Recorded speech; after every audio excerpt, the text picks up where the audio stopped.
paz do Senhor, gente. Como vocês estão? Para quem acompanhou o primeiro estudo e a introdução, nós aprendemos que lá acerca como foram criados, como foi fundada a igreja dos Gálatas e quem eram os povos que viviam lá. Tudo isso nós aprendemos lá no primeiro estudo. E deixando claro que a carta aos Gálatas antigamente, eu me esqueci de falar nos primeiros estudos, que era basicamente, ela era como se fosse uma redação. Porque redação, você escreve uma redação, ela não tem capítulos. Por exemplo, 1, 2, 3, 4, 5, 6. Não, ela é direta. Só que tem só alguma coisa, introdução, síntese e essas coisas. Mas capítulos não tem. E antigamente a carta dos Gálatas, ela era totalmente corrida. Ela não tinha capítulos. Os capítulos ela começaram a ser implantados depois de um tempo.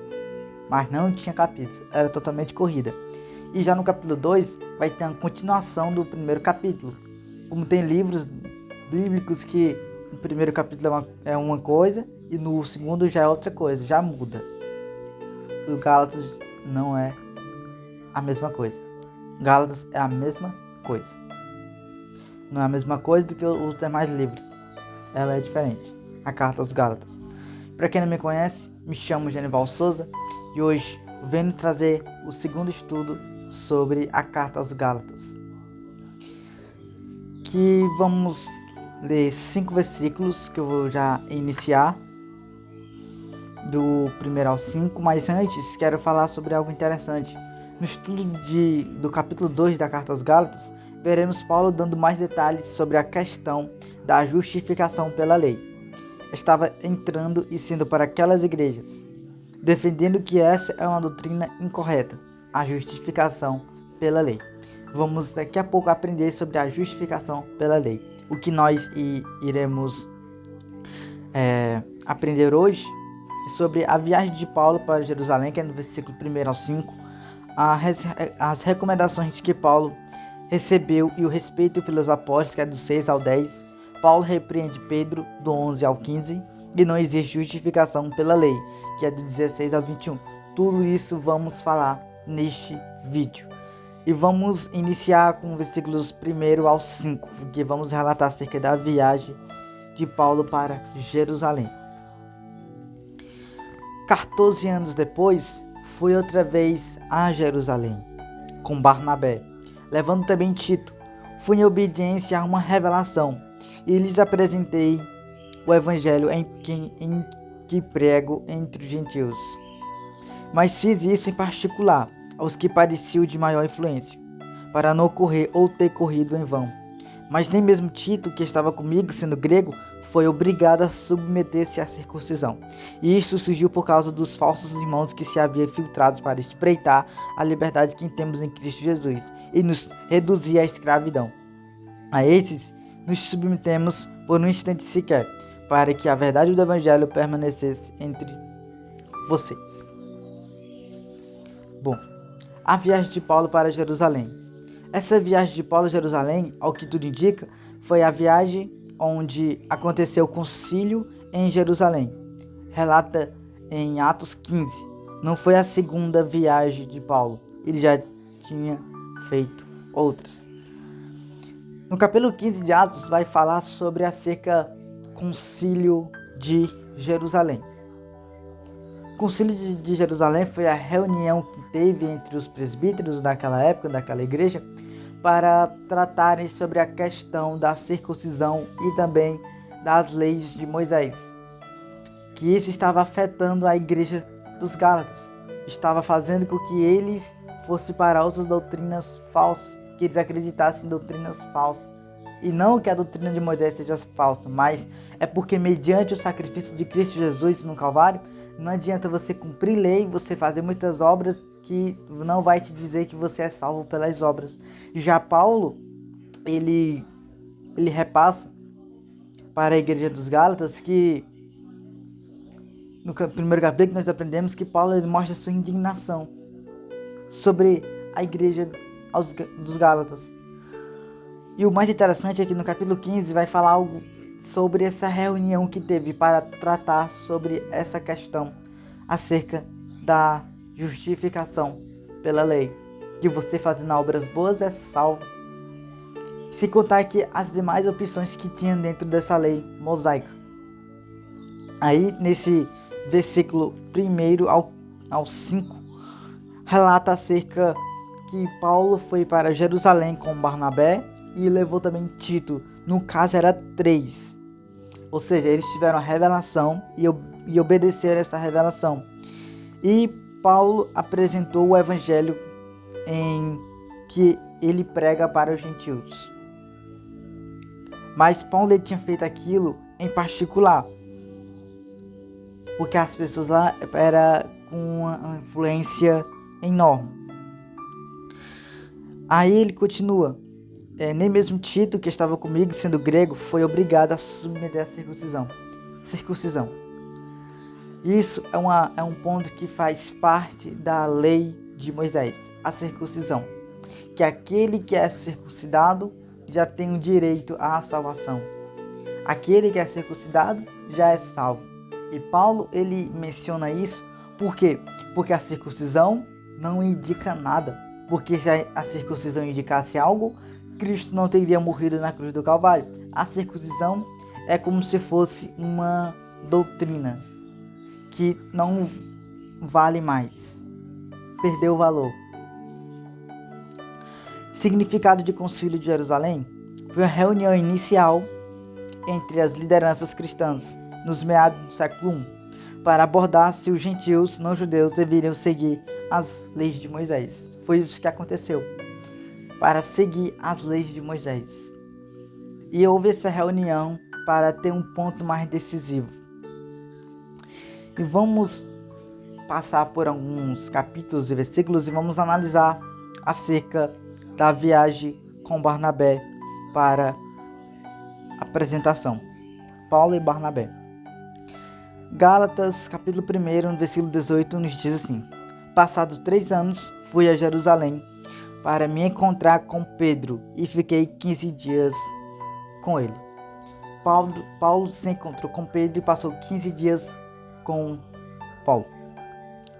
Já em Atos 9, a palavra de Deus nos diz assim, no capítulo 9, nos versículos 26 e 27. Quando chegou a Jerusalém, Saulo procurou juntar-se aos discípulos de Jesus. Porém, todos tinham medo dele, não acreditando que ele fosse discípulo. Mas Barnabé, tomando consigo, levou-os aos apóstolos. Contou-lhes como Saulo tinha visto o Senhor no caminho e que o Senhor tinha falado com ele. Também contou como em Damasco Saulo tinha pregado ousadamente em nome de Jesus. Aqui é Barnabé apresentando Paulo para os discípulos, que os discípulos estavam com temor de Paulo, porque Paulo era aquele que perseguia a igreja, aquele que matava cristãos, aquele que fazia um alvoroço no meio dos cristãos naquela época. E quando Paulo se apresenta aos discípulos de Jesus, eles ficam pensando, vai nos matar, vai nos prender. Ou seja, tinha um certo temor por causa daquele homem. Mas quando Barnabé apresenta ele, já é um homem diferente, um homem transformado. Não foi transformado por homens, não foi transformado por igrejas, mas foi transformado pela palavra de Deus. Paulo, esse que perseguia a igreja, agora é perseguido. Aquele que maltratava crentes, agora é maltratado. Esse Paulo que nós vemos depois do Saulo.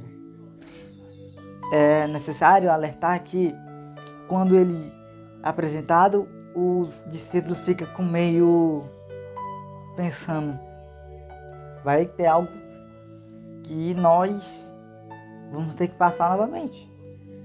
E só o Senhor que pode nos livrar. Que eles poderiam ter pensado que Paulo poderia prender eles. Mas não.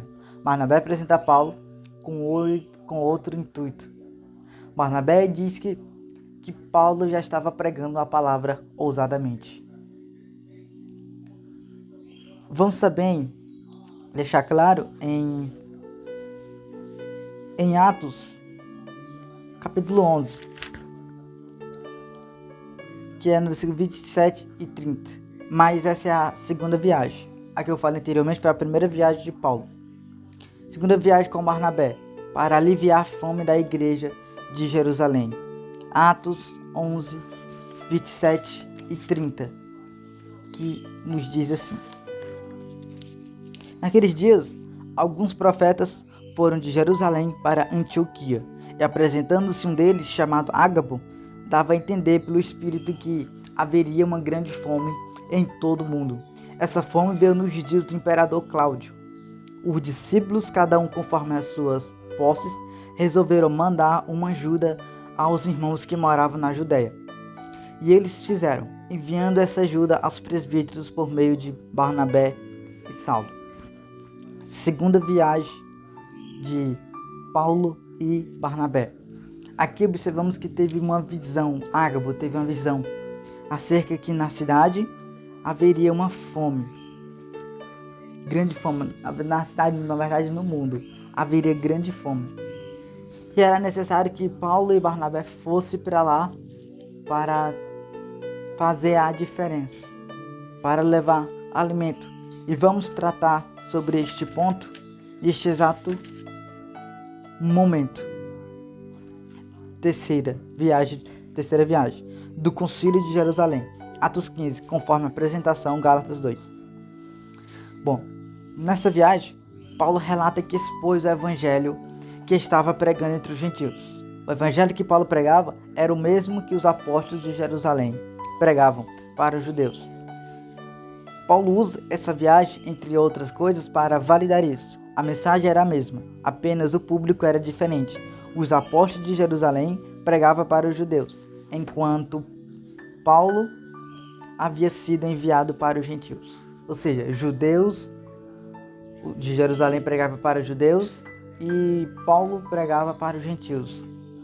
A diferença é que os gentios recebiam o evangelho mais fácil e os judeus era dificilmente que eles receberiam o evangelho, porque vai ser relatado em Romanos que Paulo está disposto a entregar sua vida para que os judeus sejam salvos. Ou seja, Paulo estava disposto a perder a sua salvação, tudo isso para que os judeus fossem salvos. E é necessário alertar-nos que, basicamente, Paulo ele tinha esse desejo, que quando ele pregava, vidas se rendessem aos pés do Senhor Jesus. E isso fez com que Paulo mais e mais continuasse na sua missão missionária. E quando Paulo anunciava o evangelho aos gentios, os gentios ouviam e abraçava a palavra. Ou seja, eles obedeciam a palavra. Certos judeus já não recebiam tão com facilidade. Alguns rejeitavam, alguns zombavam e alguns não queriam receber. Poucos judeus aceitavam e muitos gentios aceitavam. Paulo pregava para os gentios e a mesma mensagem que Paulo pregava era que a mesma mensagem que os discípulos de Jerusalém, os apóstolos de Jerusalém pregavam para os judeus. Após essa viagem de Paulo, qualquer pessoa que acusasse Paulo de estar pregando algo diferente do que Cristo havia ensinado, cairia em descrédito, uma vez que os próprios apóstolos haviam aprovado a mensagem. Os apóstolos tinham aprovado a mensagem de Paulo. Se por acaso Paulo estava pregando outro evangelho, seria considerado mentiroso, anátema. Mas só que Paulo não está pregando o outro evangelho, mas está pregando o evangelho que Cristo foi crucificado e ao terceiro dia ele tinha ressuscitado. E esta era a mensagem que também os de Jerusalém, os apóstolos de Jerusalém estavam pregando. Cristo ressuscitado. E eu tenho certeza que eles analisaram a mensagem que Paulo pregava. E isso fez com que a mensagem que ele fosse pregada continuasse a ser validada mais. Porque Paulo pregava corretamente. Porque Paulo não estava inventando heresias, como nós vemos que muitos pregadores hoje inventam muitas heresias, sendo que não é bom. Heresia, teoria, ou algo que não é verdade, ou inverdade, algo que não tem crédito. E o mais interessante é que os apóstolos tinham aprovado a pregação de Paulo. E o mais interessante é que quando eles aprovam, basicamente, os judeus já têm aquela facilidade de acreditar naquele evangelho. Mas só que a igreja dos Gálatas era totalmente diferente. Paulo pregava o Cristo ressuscitado verdadeiro, genuíno, e outros irmãos chegavam lá e pregavam para os Gálatas uma mensagem totalmente herege, e eles iam lá e acreditavam. E isso fez com que Paulo ficasse mais e mais indignado acerca dos irmãos da igreja dos Gálatas. A respeito de Paulo pelos apóstolos, que vamos dar uma lida em versículo 6 até o 10 de Gálatas capítulo 2, que a palavra de Deus nos diz assim: e quando aqueles que pareciam ser alguma coisa, o que eles foram no passado, não me interessa. Deus não aceita a aparência do homem. Esses digo, que pareciam ser de maior influência, nada me acrescentaram. Pelo contrário, quando viram que havia sido confiado o evangelho da incircuncisão, assim como a Pedro foi confiado o evangelho da circuncisão, pois aquele que operou eficazmente em Pedro para os apostolados da circuncisão, também operou eficazmente em mim para com os gentios. E quando reconheceram a graça que me foi dada, Tiago, Cefas, que é Pedro, e João, que eram reputados colunas, estenderam a mim e a Barnabé a mão direita da comunhão, a fim de que nós fôssemos para os gentios e eles fossem para a circuncisão. Somente recomendaram que nos lembrássemos dos pobres, o que também me esforcei para fazer.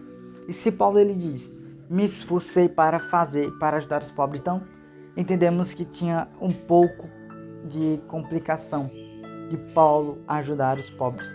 E aqui aprendemos que nós acabamos de relatar acerca da pregação, acerca do anúncio da palavra. E aqui nós observamos que o mesmo evangelho da circuncisão foi considerado a Pedro, o mesmo evangelho da incircuncisão foi considerado a Paulo. Ambos diferentes, mas a circuncisão não é para ser diferente. Porque o que adianta ser circuncidado, ainda mais perecer no inferno? Paulo pregava incircuncisão. A circuncisão era a salvação por meio da graça. A graça, Cristo Jesus. Por isso que em Efésios capítulo 2 e no versículo 8, se não falha a memória, diz assim: porque pela graça vocês são salvos mediante a fé, e isto não vem de vocês, é dom de Deus. Aí já a circuncisão, não de obras, para que ninguém se glorie. Aí no 10, pois somos feitura dele, criados em Cristo Jesus para as boas obras, as quais Deus de antemão preparou para que andássemos nela. Essa palavra não era que eu tinha preparado, mas foi que Deus propôs no meu coração para exato momento para nós refletirmos. Então, Paulo pregava em circuncisão, que é a salvação por meio da graça. Já Pedro pregava a circuncisão, que era acerca já das que tinha que ter o castramento. Dando continuidade. A respeito de Paulo e dos apóstolos. Note como Paulo fala sobre os apóstolos com profundo respeito, mesmo que algumas frases mais tarde vá relatar sobre como repreendeu a Pedro. Aqueles que ministram nossas vidas são dignos de respeito. As pessoas escolhidas por Deus para levarem a sua palavra são pessoas que merecem a nossa admiração. Paulo fala sobre isso diversas vezes em suas cartas. Vale ressaltar que a circuncisão também é aquelas tradições dos judeus. E Paulo tinha, Pedro tinha isso, na verdade, Pedro tinha isso. E daqui a pouco vamos entender acerca de Pedro no seu caráter, acerca da circuncisão. Vamos daqui a pouco. Bom, nós não podemos dar descrédito nenhuma pregação que alguém está ministrando. Por quê? Porque se ele está pregando a verdadeira mensagem, mas ele prega de um jeito calmo, paciente, chegando a sono, amém. Só não podemos valorizar a mensagem que é pregada totalmente herege, totalmente desviada do contexto. Se nós vemos um irmão que está pregando desse jeito, vamos chegar até ele. Quando terminar o culto, que terminou e pregou, vamos falar com ele: irmão, assim, assado. Teve um pouco de desvio da palavra. Ele vai te entender. Mas se você quiser repreender ele na hora que está pregando, pode gerar discussão. Ainda mais, pode gerar que você nem mais fale com ele e nem ele mais fale com você, através desse ponto. Timóteo, capítulo 5, no versículo 17, é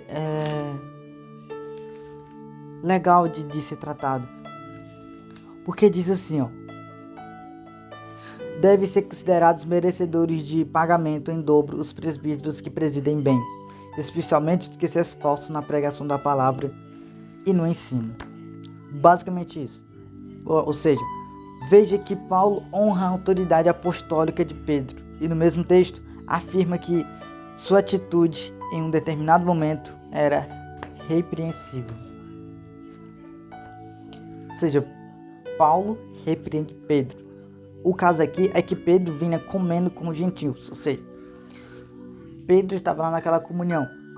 Pense aí, um círculo e todos estavam se alimentando, cada um comendo pão, comendo alguma coisa.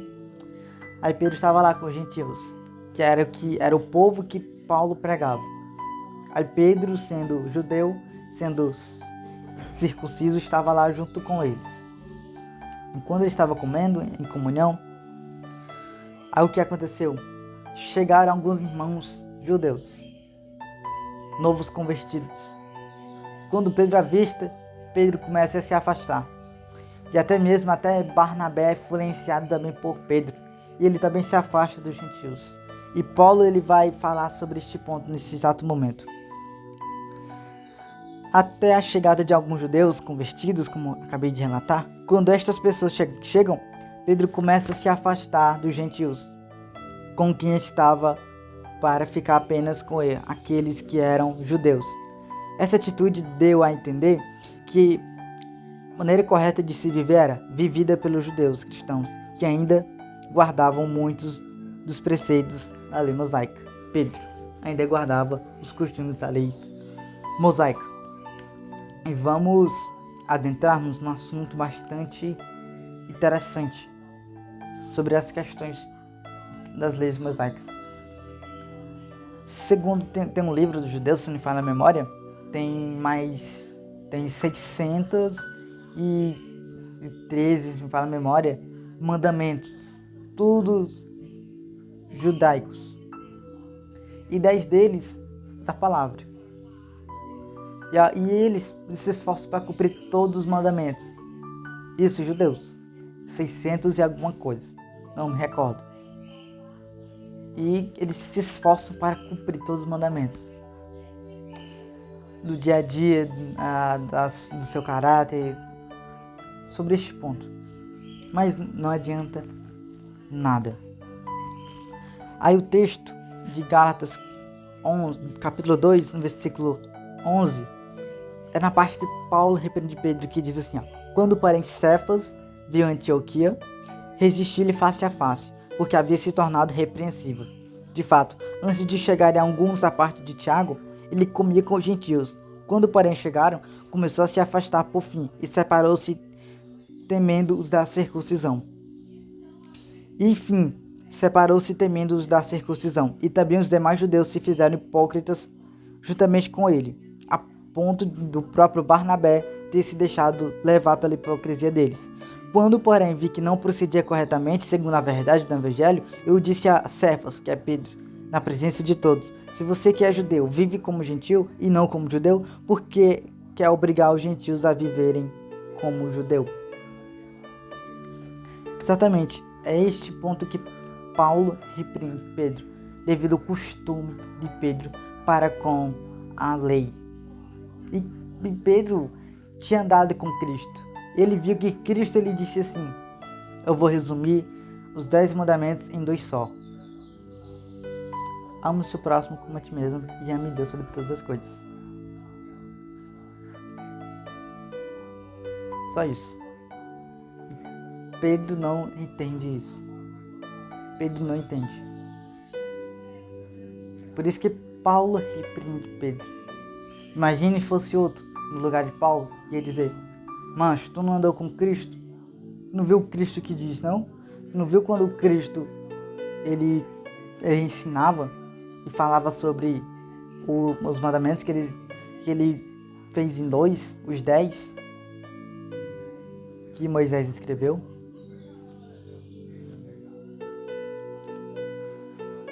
Aí, foi esse motivo que Paulo repreendeu Pedro. Aí, Paulo afirma que Pedro teve medo dos judeus convertidos, de que eles o vissem com os gentios, como se fosse errado, algo que ele não deveria fazer.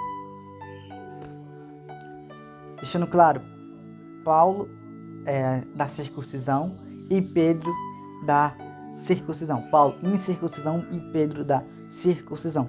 Ou seja, circuncisão deveria ser o costume dos judeus. Tinha que ser castrado. E o incircunciso não tinha que ter isso.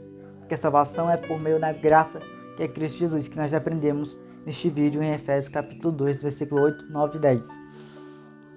Aí vamos falar agora sobre não existe justificação pela lei. Que já vamos encerrar o vídeo e vamos concluir a leitura bíblica. Que nos diz assim, versículo 15. Nós judeus, por natureza e não pecadores entre os gentios, sabendo contudo que o homem não é justificado por obras da lei, e sim mediante a fé em Jesus Cristo. Também temos crido em Cristo Jesus para que fôssemos justificados pela fé em Cristo e não por obras da lei, pois por obras da lei ninguém será justificado. Mas se nós procuramos ser justificados em Cristo, fomos também achados pecadores. Será que isso significa que Cristo é ministro do pecado? De modo nenhum, porque se volto a edificar aquilo que destruí, a mim mesmo constituo transgressor. Porque eu, mediante a própria lei, morri pela lei, a fim de viver para Deus. Estou crucificado com Cristo. Logo já não sou eu quem vive, mas Cristo vive em mim. E esse viver que agora tenho na carne, vivo pela fé no Filho de Deus, que me amou e se entregou por mim. Não anulo a graça de Deus, pois se a justiça é mediante a lei, segue-se que Cristo morreu em vão. Exatamente. É este ponto que o capítulo 2 dos Gálatas se encerra. O capítulo se encerra com a defesa de Paulo em relação à justificação pela fé e não pela lei, como algumas pessoas estavam tentando trazer a lei para o âmbito da graça. Paulo lembra aos Gálatas de que eles seriam salvos apenas pela fé em Cristo. E alguns judeus acreditavam que a fé é através da lei que conseguiria obter salvação. Como de costume, é ainda mais enfático ao contrapor o ensino judaizante como eficácia do sacrifício de Cristo. Como sabemos que não foi em vão o que Jesus fez por nós, que entregou sua vida, ressuscitou e ascendeu aos céus. E agora temos a certeza também, confirmada na palavra, de que o sacrifício de Jesus é o suficiente e não precisamos acrescentar nada à fé para a nossa salvação. Basta crermos que Jesus é o Cristo e que Ele morreu por nós na cruz, pagou um preço eterno de todos os nossos pecados e ressuscitou e está vivo. Não é necessário além da fé para que sejamos salvos. Porém, a salvação produz em nós este mesmo sentimento. Não somos mais nós que vivemos, mas Cristo vive em nós. Deixando claro que eu não o disse. Aí você me pergunta, mas Pedro, quer dizer que Pedro, ele não acreditava no sacrifício de Jesus? Não era exatamente isso. O que Pedro estava fazendo era algumas leis de Moisés. Estava seguindo algumas leis de Moisés, algumas tradições. Mas isso não anularia a pregação de Pedro acerca do Cristo ressuscitado dentre os mortos. Amém? Fique com essa palavra. Que Deus te abençoe. E até o próximo estudo. Fui, galerinha do YouTube. Até a próxima.